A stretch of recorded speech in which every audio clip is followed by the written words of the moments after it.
Precisamente queremos profundizar un poco en estos temas de saber cuándo una persona ya es considerada no contagiante, cuándo ha sido recuperado. Estamos con la subsecretaria de Salud, usted la ve en pantalla, Paula Daza. Subsecretaria, ¿cómo está? Buenas noches. Hola, buenas noches, Iván. Partamos primeramente por esto, subsecretaria, porque me parece que es un criterio bastante relevante. Hemos conocido algunos casos de personas que han dado incluso 2 PCRs positivos. Dicen, pero ¿cómo si ya llevaba 14 días, me habían dado el alta, sigo marcando positivo en el COVID-19? ¿Cuándo una persona y en qué casos es considerada ya no contagiante? Hoy día, según la información que tenemos cada día más por los estudios internacionales, nacionales y también por las recomendaciones que nos ha dado el Consejo Asesor del Ministerio de Salud, donde participan infectólogos y también epidemiólogos, una persona que se contagia y sale positivo es dada de alta a los 14 días desde el inicio de sus síntomas o a los 14 días desde que ha sido confirmada. ¿Por qué? Porque se sabe que ya después de los 10 días esa carga viral es muy baja y la persona ya a los 14 días no es contagiante. Con respecto a los exámenes de PCR, que es donde se detecta el gen efectivamente, el Consejo Asesor y la experiencia internacional ha demostrado que es un muy buen examen para el diagnóstico inicial, pero que no sería un buen examen para dar a la persona de alta. ¿Por qué? Porque pueden haber restos del gen al final del periodo, pero eso no significa que esos restos de gen significa que esa persona sea contagiante. Por lo tanto, no se recomienda como examen de salida de una persona que ha tenido coronavirus. Ahora, si ese no es el examen de salida, subsecretaria, ¿cuál va a ser el criterio? Porque le insistía en estos casos porque hay mucha gente que ha manifestado preocupación frente a eso. Un segundo PCR en el cual usted dice que quedan restos de alguna manera, para explicarlo didácticamente, del virus en el organismo, lo cual no significa que la persona esté necesariamente contagiante, ¿no? ¿Cuál sería entonces el mecanismo para decir, este paciente que ya fue diagnosticado o que estuvo con los síntomas, ya cumplió la cuarentena, en fin, o ya fue dado de alta si había estado hospitalizado, ya deja de ser contagiante y por ende deja de ser un peligro para el resto de la comunidad? Bueno, el criterio hoy día es que una persona después de haber iniciado sus síntomas o haber sido diagnosticada positivamente como COVID-19, si no tiene síntomas, una persona asintomática, que no tiene ninguna otra enfermedad, que no tiene las defensas bajas, que no ha estado hospitalizado por algún problema grave, esa persona a los 14 días ya no es contagiante y es dada de alta. Ahora, efectivamente, en una comunidad, para saber que una población, por ejemplo, si está inmune, lo que se hace en esas poblaciones es hacer un examen de IgG, que es la respuesta inmune de la población al virus. Eso podría ser una alternativa que se está barajando, por ejemplo, en las personas que trabajan en salud. Pero hoy día una persona que es confirmada a los 14 días, si está asintomática, esa persona hoy día es dada de alta y se considera libre de contagiar a otro y libre de ser contagiante. Ahora, subsecretaria, de que la puedan contagiar y que sea contagiante. Por supuesto. Ahora, dentro de las tácticas, si usted quiere, de la estrategia para enfrentar adecuadamente el coronavirus, hay múltiples alternativas y ha sido bien llamativa parte de las declaraciones suyas. Me parece que es interesante que podamos explicar el sentido de esto de tener que lograr que las personas se vayan enfermando progresivamente. ¿Qué significa eso? Aplanar la curva lo más posible y finalmente llegar a lo que alguna vez dijo la autoridad sanitaria, que era tener un 10% de la población que probablemente sí o sí se iba a contagiar. Sí, por supuesto. Hoy día lo que sabemos es que en nuestro país ya tenemos una pandemia, que tenemos virus circulante y lo que queremos lograr es que las personas, es un virus muy contagioso, las personas no se contagien todas simultáneamente. ¿Por qué? Porque si nos contagiamos todos simultáneamente, evidentemente vamos a saturar los servicios de salud.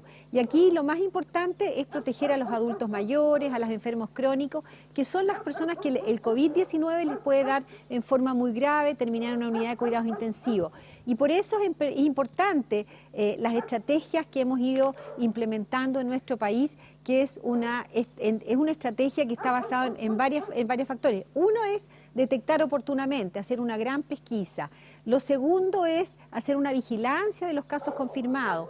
Y lo tercero, que es muy importante, ir disminuyendo esta propagación, que esta propagación se haga lentamente para que efectivamente no tengamos los servicios de salud colapsados en forma importante, todos simultáneamente. Subsecretaria, ¿en qué se diferencia esta estrategia, si usted quiere, del contagio progresivo para que no colapse el sistema sanitario, de lo que se aplicó, por ejemplo, en su minuto en Inglaterra, que fue conocido como buscar esta inmunidad del rebaño, es decir, que la población que probablemente va a soportar de mejor manera la influenza, el contagio del coronavirus, se vaya contagiando para crear una cierta inmunidad en la comunidad y solamente aislar a los pacientes mayores o de riesgo con enfermedades de base? ¿Cuál es la diferencia entre el contagio progresivo y la inmunidad de rebaño? Bueno, hoy día el contagio progresivo, lo que nosotros hablamos es con respecto a la cuarentena, una cuarentena estratégica y dinámica. ¿Qué significa eso? Que vamos viendo donde hay focos de brotes de coronavirus y si vemos que hay una población que es muy importante en el número de personas que se están contagiando, si están más concentrados, para disminuir esa propagación en esa población, se van realizando cuarentenas focalizadas. O sea, nuestra propuesta es focalizada y efectivamente otras comunas donde vemos que no tenemos un brote importante, donde los casos no están concentrados y también es importante una variable tercera que es la variable sanitaria. Para poner cuarentenas nosotros evaluamos todas esas variables para ver si es necesario ir siendo más estrictos en las medidas o siendo más liberales en las medidas. Hoy día tenemos una serie de medidas que son muy estrictas a nivel de todo el país.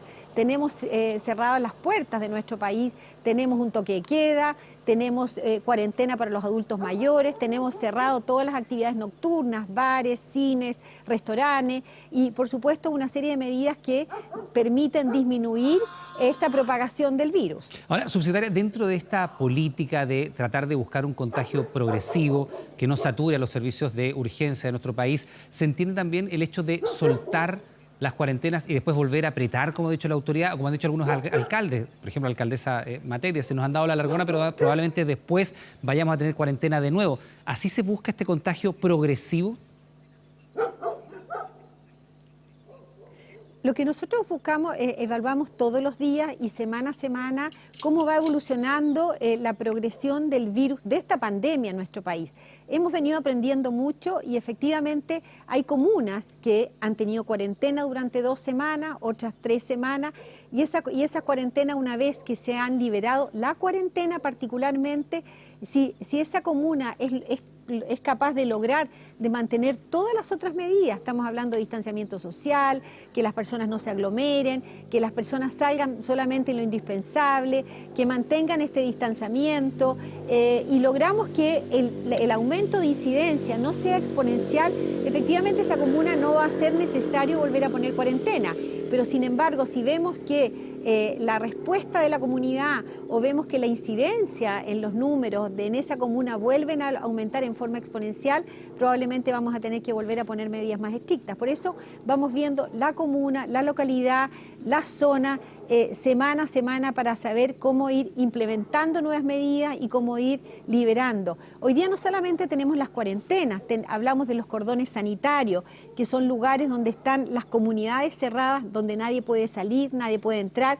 ¿Para qué? Para que en esa comunidad las personas no salgan, en caso de que haya una alta incidencia, a llevar el virus a otras partes. Entonces, tenemos una serie de medidas que busca disminuir la propagación de este virus en forma lenta para evitar efectivamente un aumento significativo, todos juntos, sobre todo de las personas mayores y los adultos mayores y los enfermos crónicos, que son las personas que sabemos que tenemos que aislar porque son las que pueden estar gravemente hospitalizadas en una unidad crítica. Claro, las personas mayores, pero uno de los agentes fundamentales de contagio es la población joven, subsecretaria, y en el sentido de las cuarentenas, naturalmente se ha ido aplicando criterio regional, criterio comunal, incluso por barrios. Ya vemos que hay algunas comunas que tienen una mitad en cuarentena y una mitad que no lo está. Sin embargo, en el tema de las clases, y entendemos que es un tema que se está evaluando, que es dinámico, el propio ministro Figueroa nos decía en el estudio que era poco probable que el día 27 se volvieran las clases. ¿Cómo compatibilizar estos dos criterios que son tan distintos? Porque por un lado, cuando se evalúan las cuarentenas, se hace con criterios muy específicos para una comuna, incluso para una parte de la comuna. Pero con el eventual retorno o no de los estudiantes a clases el día 27 de abril, se hace con un criterio nacional, es decir, ¿se vuelve a clases en todo el país o no se vuelve a clases? ¿Cómo se van a compatibilizar esos dos elementos, las cuarentenas con el eventual retorno o progresión del año escolar? Bueno, eso se está evaluando el Ministerio de Educación, tiene una mesa de trabajo junto con gente nuestra del Ministerio de Salud para ir viendo cómo se va a volver a una vida más normal del punto de vista escolar. Probablemente, y una de las medidas que no va a ser de una manera como de un día para otro en todo el país, probablemente van a ser esta misma estrategia que va a ser por comunidad, por localidad, y vamos a ir implementando progresivamente el aumento a clases y en distintos niveles educacionales. Por lo tanto, las medidas, tanto del punto de vista de las medidas de contención de la enfermedad, como también de la liberación, como la vuelta a clases, también va a ser una medida progresiva, no solamente de los cursos, sino también por localidad, por comuna.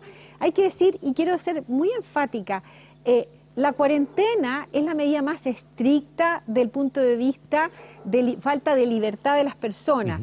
Tiene efectos importantes, sabemos, en la propagación del virus, pero tiene un efecto sanitario en las personas que también es muy relevante. Hoy día vemos problemas de salud mental que no son menores del punto de vista de aquellas personas que están en confinamiento. Vemos que las personas que tienen enfermedades crónicas, cardiovasculares también, estamos viendo en los controles de embarazo que las mujeres no están yendo a su control de embarazo, entonces estamos viendo ciertos impactos en otras áreas de la salud que pueden ser tan importantes como el coronavirus. Subsecretaria, solo para que quede claro, entonces también sería posible que en el mismo retorno a clases se diera un criterio diferenciado de acuerdo al sector del país, de acuerdo incluso a la comuna o algún barrio. O sea, podrían haber comunas con clases eventualmente después del 27 de abril y otras que no estuvieran, si es que se evalúa de esa manera. Bueno, el ministro de Educación es quien está evaluando todas las alternativas para que esta vuelta a la normalidad en clase sea de una manera organizada, tranquila, coordinada y por supuestamente que progresiva. Bien, pues subsecretaria Paula Daza, le quiero dar las gracias por estos minutos. Que tenga buenas noches, muy amable. Buenas noches.